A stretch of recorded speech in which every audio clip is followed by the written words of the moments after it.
Alrighty, we're getting through Saturday. How's everyone doing? Next up, we have a very special guest from one of the sponsors of ETHDenver 2025. Please welcome to the stage the CTO of Ledger, Charles Guillemet.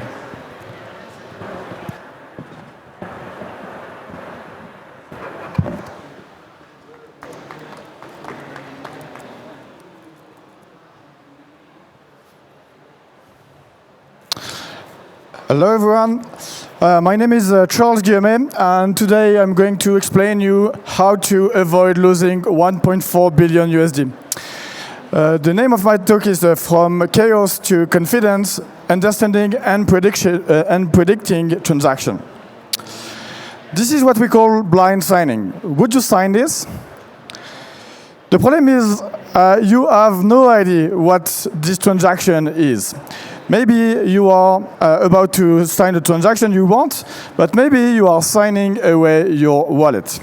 So you have no way to understand if it's a legitimate transaction, if it's a correct smart contract that you are coding, the correct function, or if it's a malicious payload or unintended authorization. So this is a big problem that we have today. This is exactly equivalent as signing a blank check.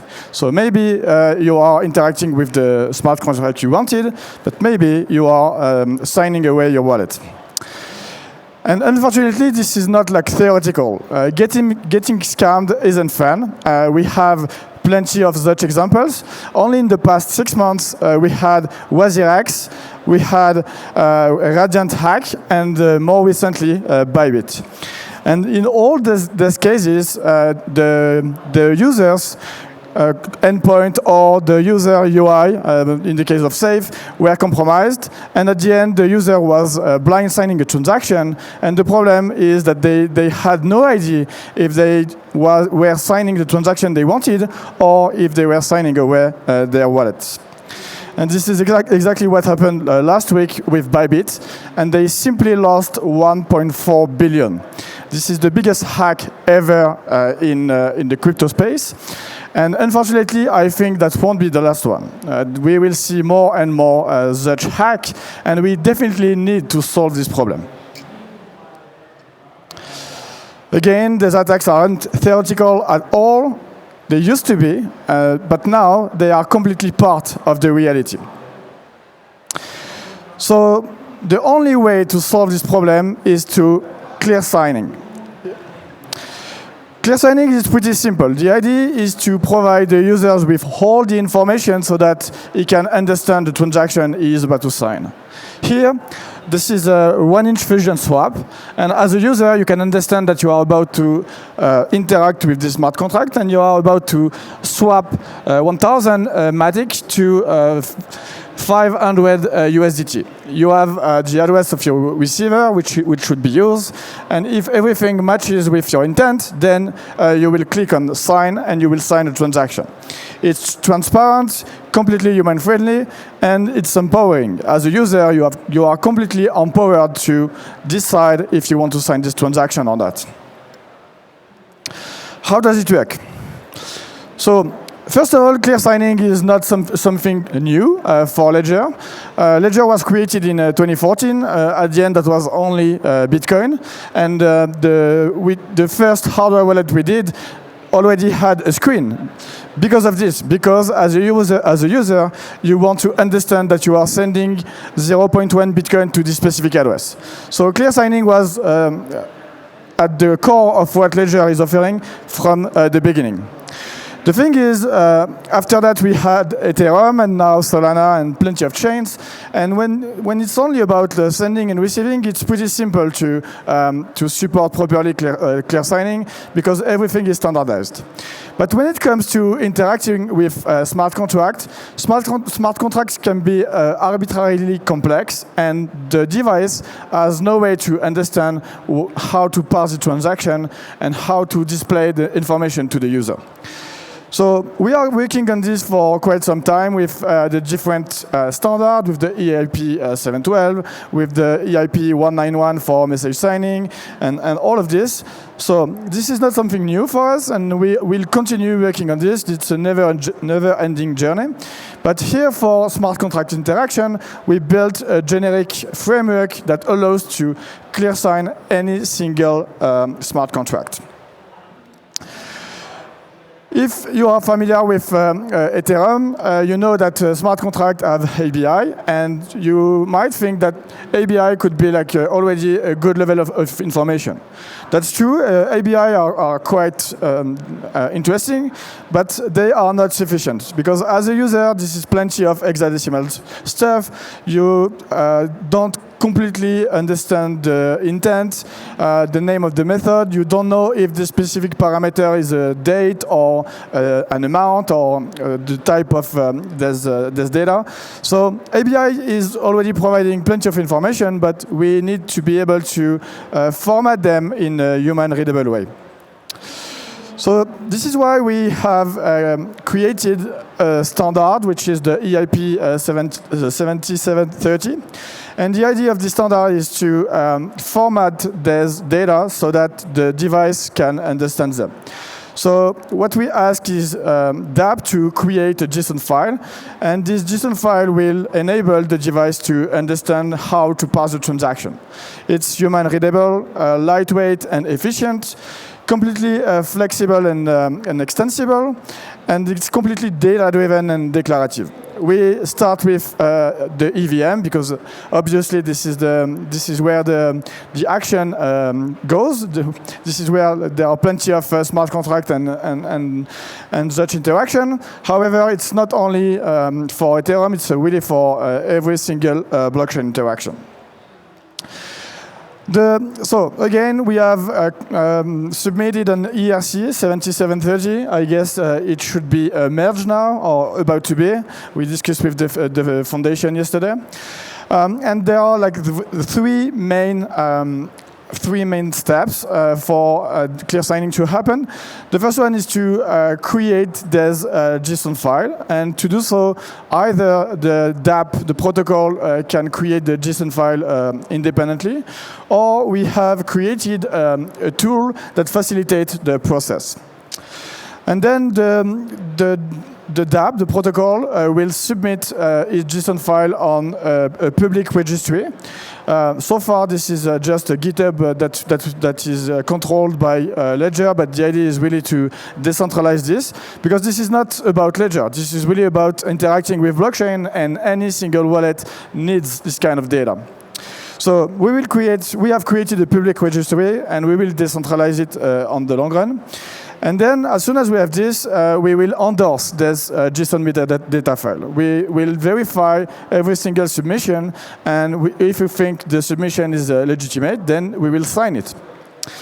And finally, this JSON file will be provided to the device whenever you interact with a smart contract, so that the device is able to parse the transaction properly.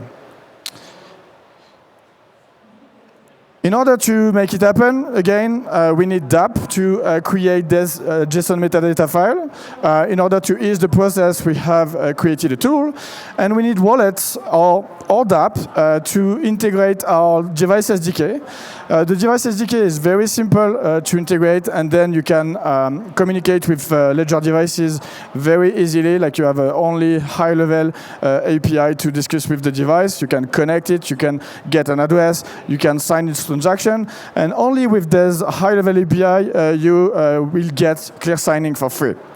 So for wallets, it's very easy to integrate. Dapps can also integrate the device SDK in their UI in order to have like a direct connection to the device, and then you're good to go. We have clear signing. The device management kit is very easy to integrate. It allows to discover the devices that are connected to the mobile or to your desktop. It allows to connect, to simply exchange data, and you have also a state machine that allows to know in which state the device is.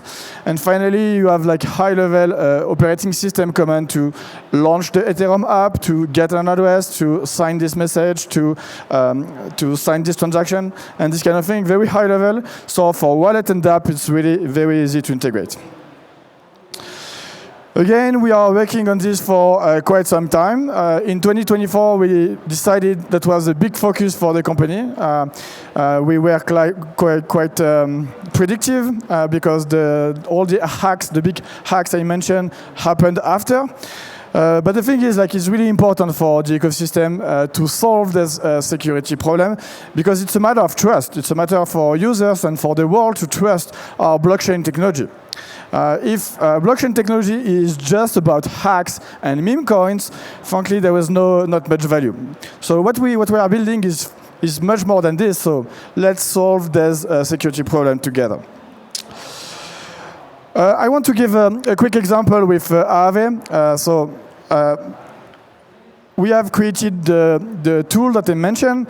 So you go on the address of the tool, you input the address of Aave smart contract. So this is what we did here, and then you click on submit, and then on the second page, you can directly fill the metadata. So you will create the different screen.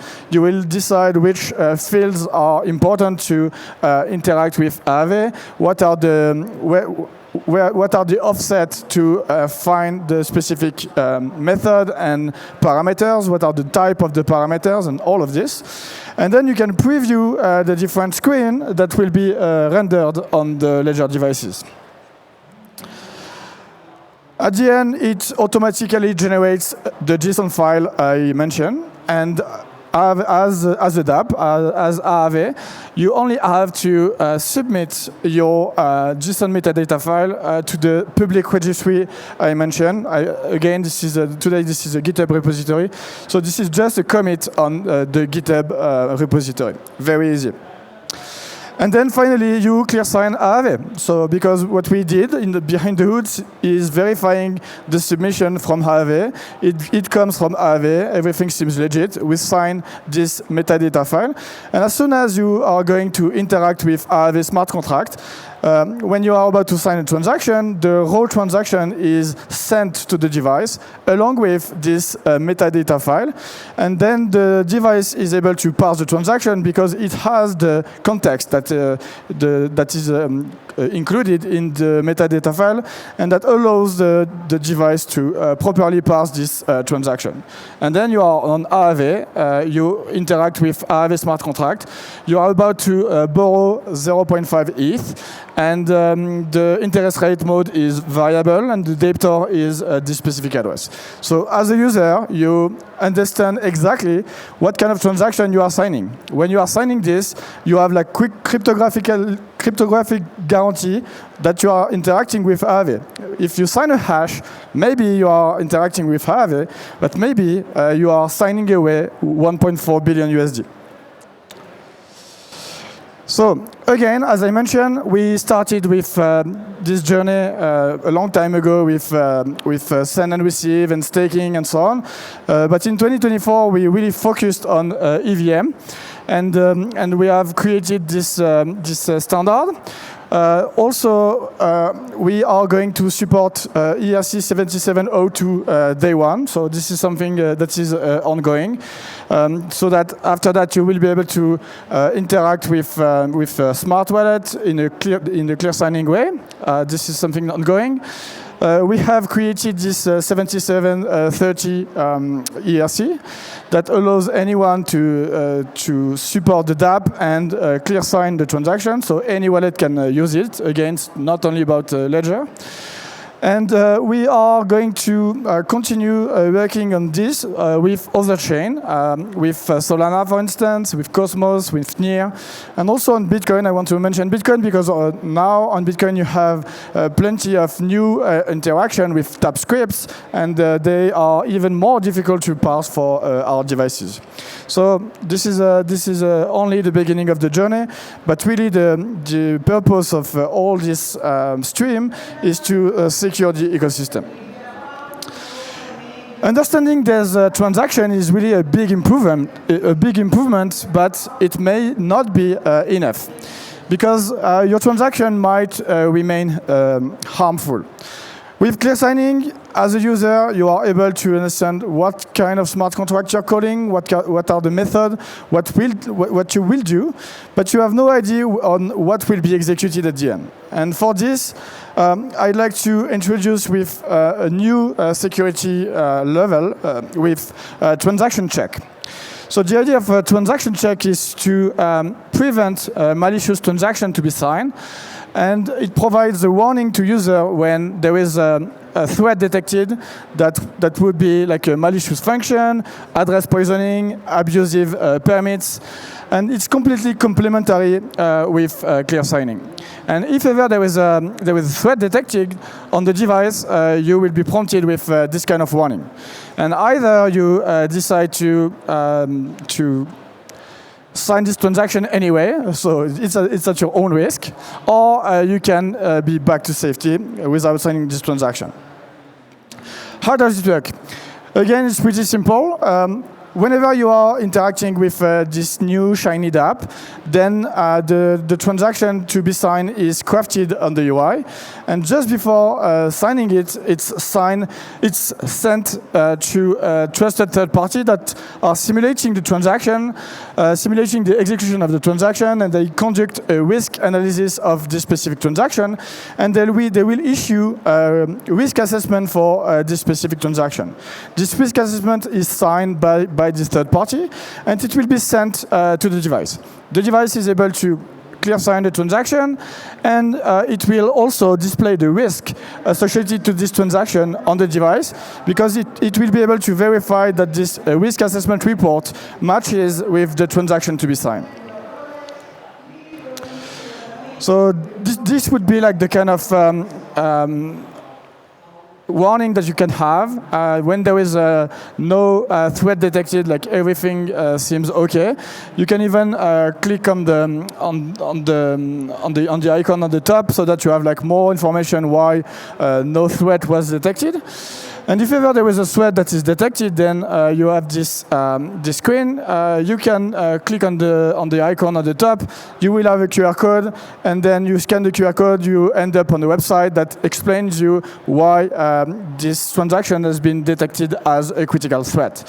And then you decide. Either you sign this transaction anyway, and then you might have an issue, or you have simply saved part of your wallet, which is good news.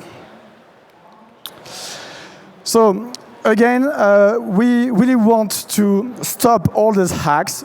Unfortunately, the attackers out there won't stop here. They will continue trying to trick users. They will continue to hack front end. They will continue to hack smart contract. And as an industry, as an ecosystem, we really need to stop this, because it's really a matter of trust. It's a matter of credibility for our industry. So I really want to call everyone in the room, everyone in the stream, to help us solving this big issue and to prevent the next big hacks. So if you want to help us, you can go on this useful link. So we have a developer portal that will give you all the information if you want to contribute. If you are a wallet, it's really a matter of integrating our device SDK that will do everything under the hood, and the device management is far easier using this device SDK. And if you are a dApp, we need your help to create this metadata file. As you saw, as I mentioned, it's pretty easy for a dApp to do this. And I really think it's important that dApp does it, because they are the one who knows best how their smart contract works. I don't want to do it for Aave. I really want that Aave does it for their smart contract. So thank you for your attention, and yeah, let's secure the ecosystem. Thank you.